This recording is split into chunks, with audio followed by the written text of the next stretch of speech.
अस्सलाम वालेकुम and welcome to my another reaction. तो आज का जो भी रिएक्शन है वो है जी the legend of Hanuman part 2 के ऊपर। पहले हफ्ते में मैंने पार्ट 1 शेयर किया था, उसमें जी जो हनुमान है द लेजेंड ऑफ हनुमान वो एक बड़े से सांप को मार देते हैं और फिर हमें हनुमान का बचपन दिखाया जाता है और रावण का बचपन दिखाया जाता है। लेकिन मुझे जो बीच में सबसे ज़्यादा अच्छी बात ये लगी कि जो रावण का बचपन है वो मुझे बहुत ही गंदा और नफ़रत भरा लगा। और जो बीच में ये हनुमान का जो बचपन था, ये तो बहुत ही कमाल का बचपन था। छोटी-सी शक्तियाँ ले लेते हैं, इनसे ताकत ले लेते हैं। यार मैं तो बचपन से ही फ़ैन हूँ। चलें अभी दूसरा पार्ट देखते हैं, फिर आप लोगों के साथ मुझे सब्र नहीं हो रहा। चलें पहले दूसरा पार्ट देखते हैं, फिर आप लोगों के साथ बात करते हैं। ये स्टार्ट करने का।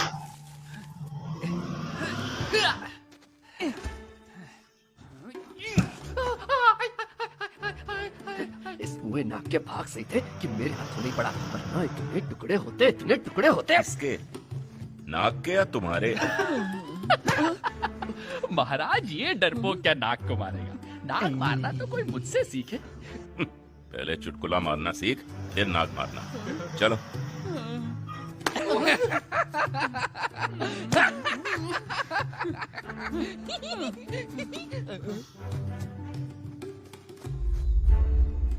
वाली के इस प्रहार ने हमारे धीरज का बांध तोड़ दिया है। हाँ, पर महाराज हमें कैसे पता कि उस नाग को उसी ने भेजा था? और कौन भेजेगा? हाँ, मेरा सिंहासन, मेरा राज्य छीन चुका है। मुझसे बचा क्या सिवाय मेरे प्राण के? एक अनोखी आहट से सुनाई दे रही है वन में। अब ये कौन सी नई मुसीबत है? मुसीबत तो पता नहीं, पर दो मनुष्य हैं जो ऋषिमुख की ओर कदम बढ़ा रहे हैं। मनुष्य यहाँ? हाँ, वस्त्रों से सन्यासी, लेकिन अस्त्रों से योद्धा। किस इरादे से आ रहे हैं यहाँ? कुछ खतरनाक हुआ तो? नहीं, ये कोई संयोग नहीं। नाग के हमले के बाद ये कोई नया षड्यंत्र है। सही कहा आपने महाराज, वाली की ये अगली चाल है, उसके अगले मोहरे। महाराज सुग्रीव, बचाव से बेहतर है हमला, इससे पहले कि वो पहला वार करे। हमें वार करके उन दो मनुष्यों को मार गिराना होगा। प्रभुगण, इतनी उत्तेजना क्यों? शायद वाली से उनको कोई संबंध नहीं। राहगीरों, चलते भटकते खो गए होंगे वन में, मनुष्य जो ठहरे। नहीं, मेरे सभापतियों की राय सही है। इससे पहले कि वो हमला करें, हमें उन्हें ध्वस्त करना होगा। नहीं यार, सुन। वाली को तुम जानते हो, वो किस हद तक जा सकता है। जानता हूँ महाराज, एक ऐसा राजा जो है अपने ही घमंड का शिकार, अपने ही अहम का गुलाम, बहादुरी का चोगा पहने उस डर में कि कहीं उसकी परछाई ही उसकी पीठ में खंजर ना घोंप दे। ऐसा राजा वो होगा, आप नहीं महाराज, हमारे महाराज। ठीक है, पहला वार हम नहीं करेंगे, लेकिन मुझे उनसे मिलना होगा। आप नहीं महाराज, अगर हत्यारे हुए तो? नहीं, आपका उनसे दूर रहना ही उचित है। और हमारा भी। उन्हें तो हमारा कोई सैनिक ही देख लेगा। जीवन किसी का भी उपभोजित नहीं होता, ना ही किसी सैनिक का और ना ही आपका। मैं जाकर मिलूंगा उनसे, उनकी कहानी, उनका इरादा जानने। और अगर उनका इरादा मैं निकला तो उसका जवाब मैं नहीं, ये देगी। इसके प्यार भरे वादे बड़े से बड़े महारथियों के इरादे बदल देते हैं। इरादे और किस्मतें दोनों। हाँ, एक चेतावनी, इन नादान मनुष्यों ने शायद पहले कभी किसी वानर को न देखा। हड़बड़ाहट में कहीं तुम्हें राक्षस न समझ बैठे, और ढंग तुम अपना ही रखना, लेकिन रंग वो तो बदल सकते हो। भेष बदल के जाना है। हाँ, कभी जिंदगी में मैंने बंदर वगैरह बात सही है, पर क्या हनुमान लक्ष्य को सही देखा है? ना हो। अगर उसने हमारी मदद करने से इनकार कर दिया तो इतनी दूर दंडका के इस खतरनाक जंगल में आना व्यर्थ ना हो जाए। निडर लक्ष्मण को खतरों की चिंता कब से होने लगी? तब से जब से उसे लगा और राम लक्ष्मण।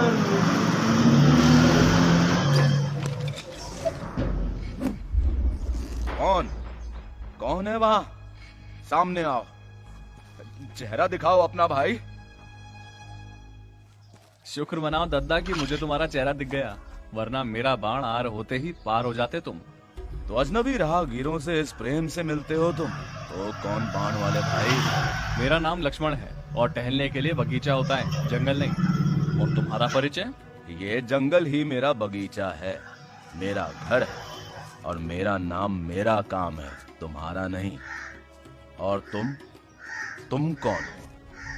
लक्ष्मण का बड़ा भाई। लक्ष्मण? इस नाम का अयोध्या में एक कुंवर है जिसका बड़ा भाई राजकुमार है, जिसका नाम आपको गलतफहमी हुई है। अयोध्या में अब ना कोई लक्ष्मण है और ना उसका कोई बड़ा भाई। तो दादा, ऐसी खतरनाक जगह में अकेले रहकर डर नहीं लगता? किससे? तुम लोगों से? सीना ताने घुसे चले जा रहे हो ऐसी जगह जहां आज तक कोई मनुष्य क्या उसकी परछाई तक जाने से डरे। मनुष्य तो आप भी हो। अरे मनुष्य कहाँ, किष्किंधा से गुजरती एक बेचैन भटकती साधु आत्मा हूँ जो अपने आप को ढूंढने के चक्कर में इस वन की शांति में खो गया। आपकी तपस्या भंग करने के लिए क्षमा चाहते हैं। पहनावा तो सन्यासियों का है, पर लगता है शांति के बदले कुछ और ही खोज रहे हो। सुग्रीव को। सुग्रीव? वो वानरों का सम्राट? और उसके दर्शन पाकर क्या करोगे? दुख भरी कहानी है जो हम सुग्रीव को ही सुनाना चाहेंगे। हाँ, कहते हैं कि दुख बांटने से कम होता है। और रही बात मेरी, तो बच्चे लोग जिन दुखों को लेकर मरे जाते हैं, ऐसे लाख दुख लिए हम रोज जिए हैं। एक तुम्हारा दर्द और सही। बोलो क्या कहानी है? ठीक है, बात कुछ समय पहले की है। मेरे भैया, उनकी धर्मपत्नी सीता और मैं दंडका के जंगलों में संन्यास लिए एक शांत जीवन बसर कर रहे थे। एक दिन सीता मैया ने एक बड़ा ही खूबसूरत सुनहरा हिरण देखा और भैया से उसकी मांग की, लेकिन वो हिरण के रूप में राक्षस मारीच था जो हमें छलने आया था। भैया को अपना पीछा करवाते हुए दूर जंगलों में ले गया, जहां अपनी माया से उसने उनकी आवाज में मदद की पुकार की।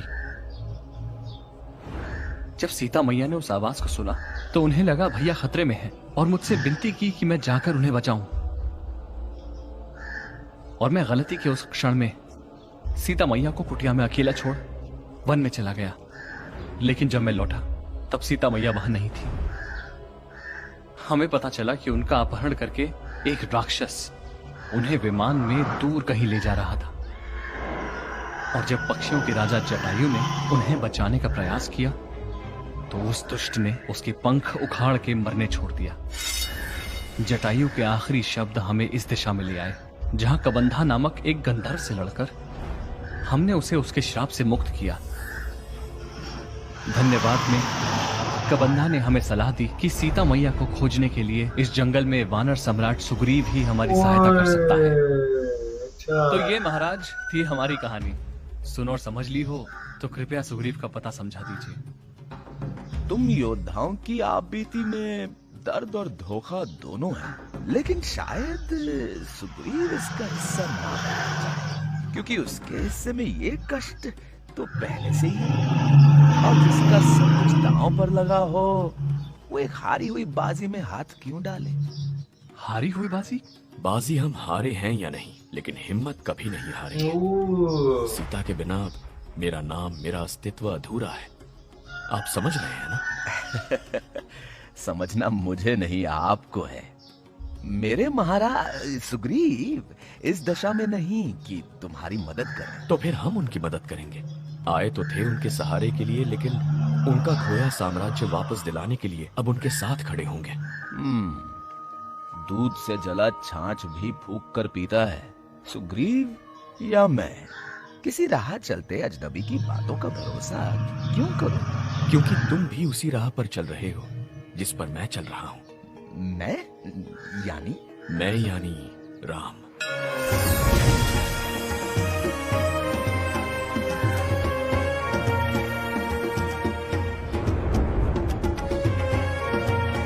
रूप दिखाना चाहिए। हाँ, ये हुई है बात।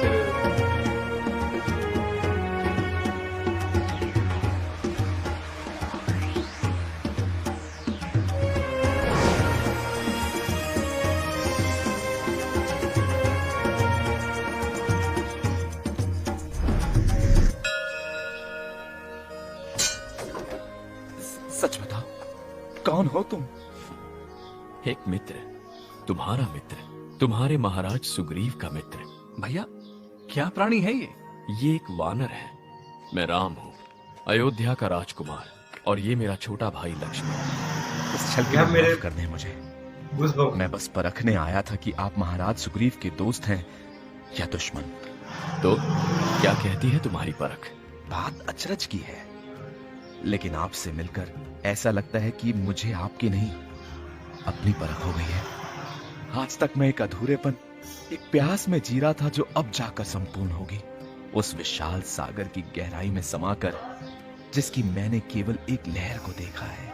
सागर की गहराई जानने के लिए उसमें तैरना नहीं, डूबना होता है दोस्त। आइए मेरे साथ, मैं आपको ऋषिमुख ले चलता हूँ सुग्रीव महाराज से मिलने।